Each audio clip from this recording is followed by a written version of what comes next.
Journée de communication politique en vous entretenant ici sur les réseaux Facebook, YouTube et TikTok de la symbolique de la journée de commémoration du 9 mai 2025 à Moscou en Russie.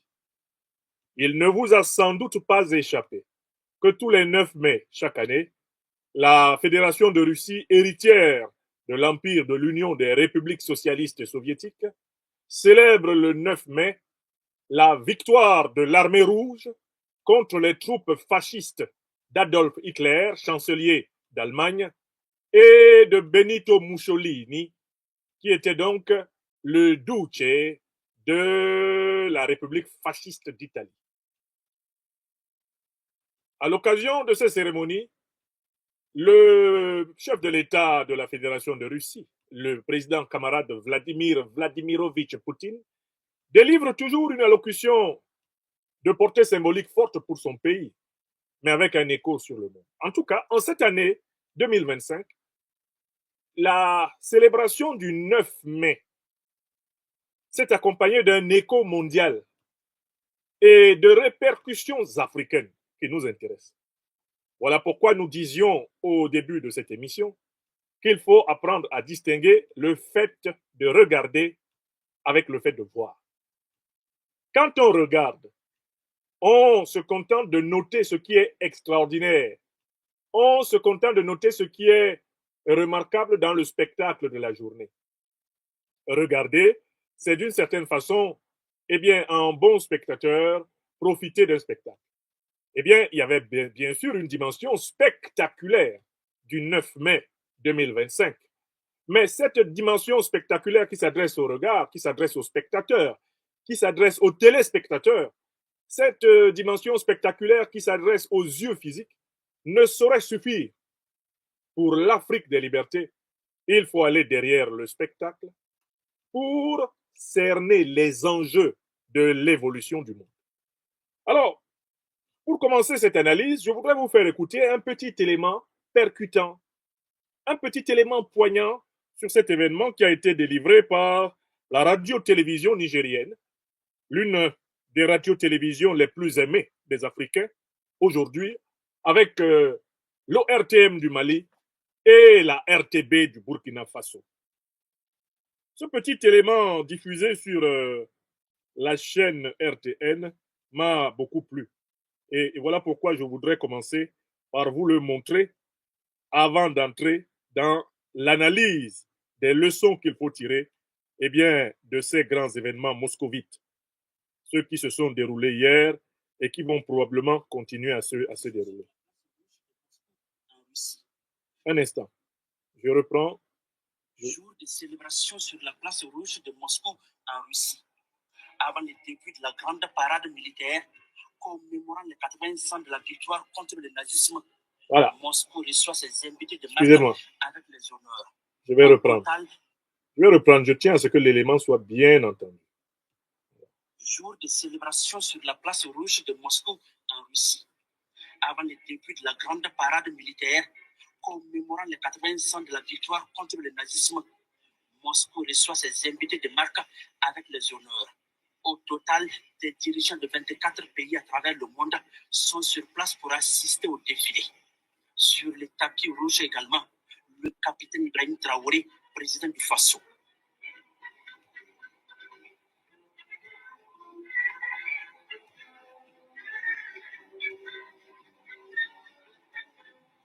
Le chef de l'État burkinabé est présent à ce défilé pour témoigner de la solidarité du peuple burkinabé au peuple russe qui a vaincu l'impérialisme nazi pendant la Seconde Guerre mondiale. Après les civilités, place au défilé.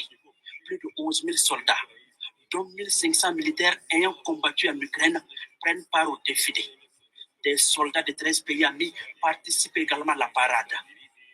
On note aussi le passage de nombreux blindés de l'armée russe et des chars T-34 de la Seconde Guerre mondiale, rappelant la victoire soviétique sur le Troisième Reich et des véhicules d'artillerie. De nombreux armements sont présents au défilé, dont des missiles et des systèmes anti-aériens S-400. Pour la première fois, des drones de la flotte aérienne russe participent à la parade commémorative du 9 mai. défilé s'achève par une démonstration de l'armée de l'air qui survole la place rouge avec des avions de chasse et de combat de dernière génération. Alors ça, c'est le résumé de ce qu'on peut appeler le spectacle. C'est un résumé très intéressant du spectacle auquel nous avons tous eu droit hier pour ceux qui ont jeté un coup d'œil au déroulé du grand défilé de Moscou. Alors, un mot sur le spectacle. Le caractère impeccable de l'organisation de ce défilé est déjà une réponse que la Fédération de Russie donne à ses détracteurs à travers le monde, qui la présentaient comme un État failli, un État effondré, qui la présentait comme un État vacillant, comme un géant au pied d'argile, comme un État au bord du gouffre et du néant. Le spectacle que nous avons tous vu à travers les chaînes de télévision du monde et qui vient d'être résumé par la radio-télévision du Niger atteste non seulement de la montée en puissance de la Fédération de Russie, mais il atteste de sa robustesse et de sa capacité à assumer sa souveraineté et à faire face aux défis du monde. Donc ce spectacle en soi est un démenti à la propagande néocolonialiste et impérialiste occidentale qui nous a été servi depuis plusieurs semaines. Toujours sur le spectacle, avant d'aller au fond sur les enjeux, on nous avait dit que ça ne pouvait pas se tenir. J'ai écouté plusieurs médias d'Occident, de France en particulier, jurant leur grand Dieu que c'est ce jour-là que M. Zelensky démontrerait sa capacité de nuisance, sa force de frappe, et que la place rouge, que je connais personnellement pour l'avoir visité en décembre 2023, serait inéluctablement frappée par les intrépides drones d'Ukraine, que la cérémonie finirait en queue de poisson, qu'il y aurait une débandade et que certains chefs d'État auraient sans doute à se cacher sous les chaises lorsque, l'armée ukrainienne est réputée, dans les attaques terroristes comme celle de la fin du mois de juillet au nord du Mali contre l'armée malienne, viendrait à frapper sa rivale, son ennemi, russe. Or, que nenni, le spectacle fut parfait. Il se déroula sans heurts ni anicroche. Mieux, il se déroula dans des conditions de sécurité meilleures que toutes les conditions de sécurité ayant prévalu par le passé. À la célébration de la victoire du 9 mai en Fédération de Russie. Voilà un deuxième élément du spectacle. Mais restons toujours au spectacle. Ce spectacle était rehaussé dans sa saveur par une présence respectable de l'Afrique. Une présence respectable de l'Afrique. Et là, il faut bien regarder ce que vous avez vu. Je rappelle qu'il y avait plusieurs chefs d'État africains le 9 mai 2025 à la commémoration de la victoire à Moscou. Mais il y en a un seul, je dis bien un seul, qui s'est détaché du lot, non pas par sa propre volonté, mais à la fois par la volonté des autorités de la Fédération de Russie, par le peuple fraternel de Russie et par l'opinion mondiale des Africaines et des Africains et même par les opinions non africaines mondiales. Écrivez vous-même le nom de la star de l'événement. Ce n'est pas moi qui vais manger, qui vais parler à votre place. Quel est le chef de l'État africain qui a été regardé par l'écrasante majorité des Africains du monde comme le véritable représentant de l'Afrique à Moscou? Je vous rappelle qu'il y en avait d'autres. Il y avait un généralon d'eau douce appelé Guterres Madi de Bissau qui était là-bas. Le satrape Mbalo, Umaru Sissoko. Il était là-bas, non? Vous avez vu sa tête. Il y avait un dictateur invétéré d'Afrique centrale, le despote chronique Sassou Nguesso, Denis. Il était là-bas, non? Vous avez bien vu sa tête passer. Mais ils étaient là-bas et ils comptaient pour du beurre. Ni les Russes, ni les Occidentaux, ni les peuples africains n'avaient Dieu pour ces deux individus anodins, incongrus, abonnés à la haine de leur peuple, à la haine de la vérité et de la justice. Personne ne les a calculés. Moi qui suis en train de tenir cette émission, si vous me demandez ce que Denis Sassou Nguesso a fait en Russie, là, depuis qu'il est arrivé le 9 mai, honnêtement, wallahi billahi talai, je ne sais pas. Alors, ce n'est pas parce que je ne dois pas savoir, mais parce que, en fait, je sais la nullité de l'action politique de cet homme pour son peuple. Et donc, lui, les informations sur ce qu'il a fait, je peux les lire après. Puisque je sais que 0 plus 0 est égal à 0. Si vous me demandez ce que Umaro Sissoko Embalo a fait depuis qu'il est arrivé à Moscou, moi qui me tiens devant vous, je ne peux pas vous dire. Pourquoi? Parce que j'ai eu le temps d'étudier le personnage. C'est un valet du néocolonialisme et de l'impérialisme. Donc, lui aussi, son équation est facile à écrire, son opération est facile à écrire. C'est 0 plus 0 est égal à 0. Donc, quand vous avez des dirigeants qui sont des zéros et qui viennent dans un spectacle, on sait que leur présence dans ce spectacle est un zéro qui s'additionne aux zéros qu'ils sont. Car ce sont des zéros ontologiques. Et leurs actes, en réalité, sont des actes annulatoires. Ce sont des actes néantisants. Ce sont des entiers systématiquement négatifs. Ce sont des individus dont les additions conduisent systématiquement vers moins l'infini. Dans l'ensemble des entiers relatifs, on les compte à 0 moins et puis on continue. Donc, quand vous-même vous les voyez, vous dites dans ma langue bassa bantou, l'os bin lengel. Les arachides qui n'ont pas de graines flottent sur l'eau. Embalo et Sassou Nguesso étaient à Moscou comme les arachides sans graines qui flottent sur l'eau dans les marmites de nos mamans.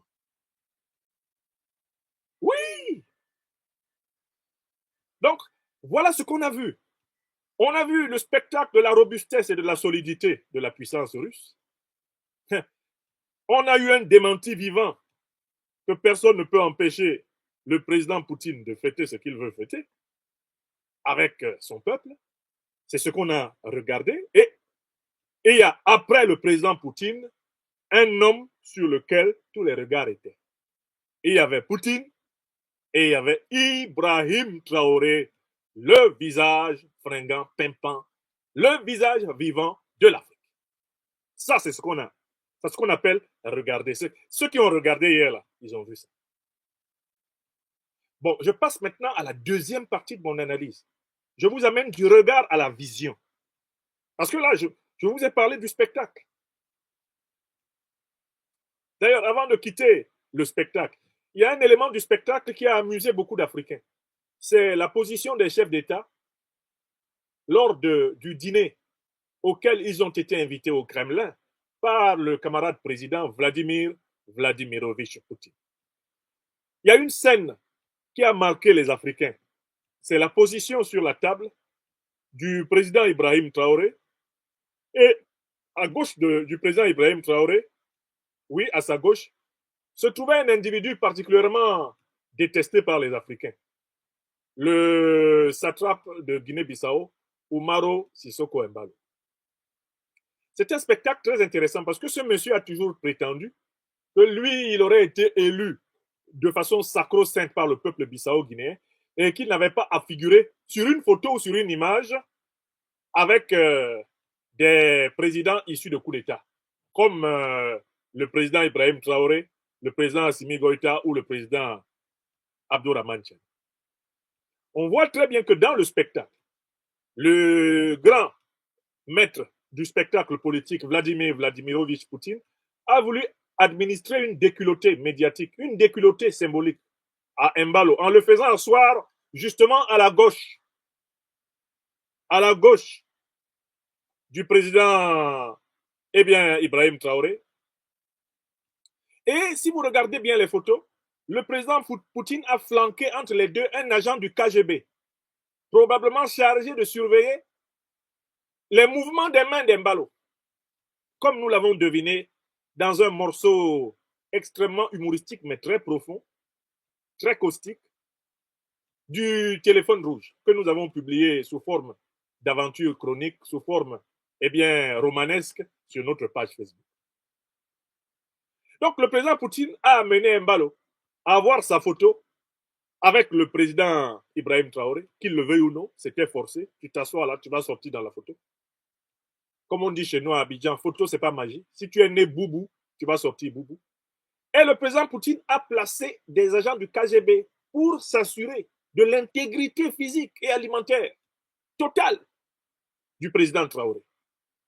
Et quand vous regardez les photos, vous vous rendez compte que Umaro Sissoko Embalo était habité d'une seule envie: fuir la table.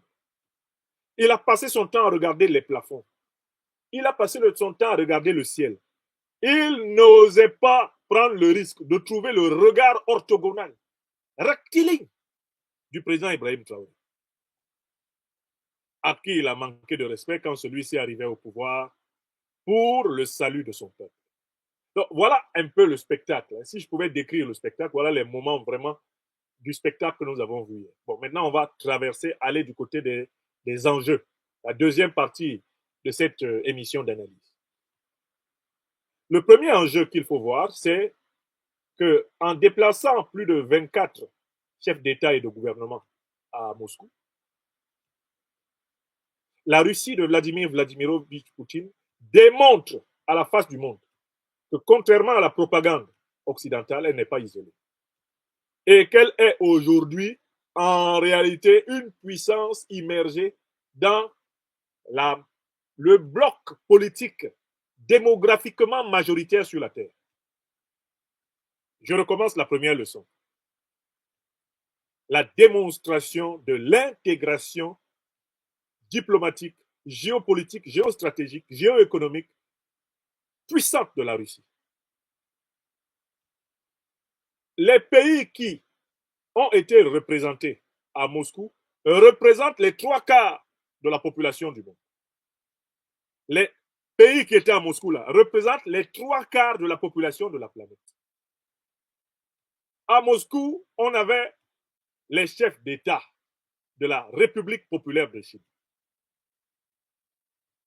de l'Inde, du Brésil, représentant l'Alliance des États du Sahel. On avait le chef de l'État du Burkina Faso, le chef d'État de l'Afrique du Sud. Quand vous prenez les pays qui étaient là, allez vérifier les 24, c'est 3/4 de la population planétaire qui était représentée à Moscou. Pendant ce temps, le groupuscule de chefs d'État qui se rend apparemment aujourd'hui à Kiev, il représente quoi? Même pas 1/4 de la population de la planète. Même pas 1/4. Donc, le 9 mai est un véritable camouflet diplomatique à la soi-disant communauté internationale qui n'est rien d'autre que la minorité géopolitique, géostratégique occidentale. Écrivez ça. Ça, c'est la première leçon. Et regardez comment l'aiguille de la planète est en train de se déplacer. Cette aiguille qui se trouvait dans l'océan Atlantique, entre les... Ça, c'est la deuxième leçon. Entre les États-Unis et l'Europe, l'aiguille de la planète se trouvait là. Elle était tenue par la grande puissance américaine, grande puissance atlantique, donc elle était tenue par l'OTAN. Regardez comment l'aiguille de l'axe de la planète, l'axe dominant de la planète se déplace. Elle est en train de se déplacer vers l'Eurasie et en réalité, elle est en train d'aller vers la Chine. L'aiguille est en train d'aller vers la Chine. La Russie étant l'étape intermédiaire en vue de la construction de la grande puissance russo-chinoise sur le fond du grand projet de développement de la Sibérie, du désert de Sibérie. Donc, la deuxième leçon qu'il faut noter, c'est le 9 mai 2025 montre très bien le déplacement de l'axe du monde. L'axe du monde a basculé d'ouest en est. Mais je vous préviens que ça va tourner. Quand ça finit de tourner en est, ça va descendre de l'est, ça va descendre vers le sud et ça va venir à qui? À l'Afrique. Après le bref intermède, eh bien, de super influence russo-chinoise, l'Afrique sera de retour. L'Afrique sera de retour. Ça, c'est la deuxième chose que je vous dis. Regardez bien comment l'OTAN a perdu la superbe. La soi-disant communauté internationale est devenue ostentatoirement une communauté minoritaire sur le plan économique, sur le plan politique, sur le plan militaire. Quand vous additionnez la puissance de la Chine avec la puissance de la Fédération de Russie, il n'y a aucune alliance de puissance qui soit capable de les affronter. Quand vous y ajoutez l'Inde, quand vous y ajoutez la fédération qui est en train d'arriver, l'Alliance des États du Sahel, si vous y ajoutez, avec quelques ajustements, la Fédération sud-africaine, la République sud-africaine, si vous y ajoutez la Fédération brésilienne, mais écoutez, qui peut défier le bloc multipolaire qui était rassemblé à Moscou? Il n'y a pas grand monde. Il n'y a personne. Il n'y a aucune puissance, aucune alliance de puissance qui soit supérieure à celle qui a commencé à se coaguler, comme on le voit très clairement là, à Moscou. On passe à un troisième niveau, un troisième enjeu. Le 9 mai 2025 à Moscou confirme la nécessité pour l'Afrique de s'inspirer de la Fédération de Russie, de la République populaire de Chine, des grandes puissances du bloc multipolaire en se donnant une armature de sécurité. Cette respectabilité de la Fédération de Russie, la respectabilité de la République populaire de Chine, elles sont fondées sur la grande puissance militaire et sur l'industrialisation. Sans une grande puissance militaire, sans une grande puissance industrielle, on ne peut pas faire peser sa puissance dans le rapport de force international, dans le kung-fu ou dans le jujutsu de la politique internationale. Le 9 mai 2025 rappelle aux Africains, aux pays africains, l'urgence de l'unité africaine. En attendant cette unité continentale, l'urgence de construire des fédérations régionales africaines, c'est-à-dire de marcher dans les pas de l'Alliance des États du Sahel. Si les puissances d'Afrique subsaharienne ne se dotent pas des moyens militaires contraignants, elles continueront à être agressées comme nous le sommes en Afrique depuis 600 ans. L'Afrique doit faire monter à l'échelon mondial des grandes puissances militaires. La leçon de la Fédération de Russie, la leçon de la République populaire de Chine, la leçon de la République populaire de Corée du Nord, la leçon de la République islamique d'Iran. Ces leçons doivent être intégrées dans l'éducation des Africains, de l'école maternelle jusqu'à l'université. Un cadran essentiel de la souveraineté est la puissance militaire. Pas de souveraineté sans puissance militaire. Pas de souveraineté sans puissance militaire. Pas de souveraineté avec une puissance militaire reposant sur une autre puissance. Il faut hâter non seulement le travail de construction de cette puissance militaire africaine, il faut hâter l'industrialisation militaire africaine.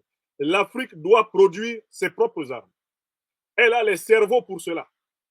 C'est la volonté politique qui est encore insuffisante. L'Afrique possède tout le génie militaire nécessaire pour industrialiser militairement le continent.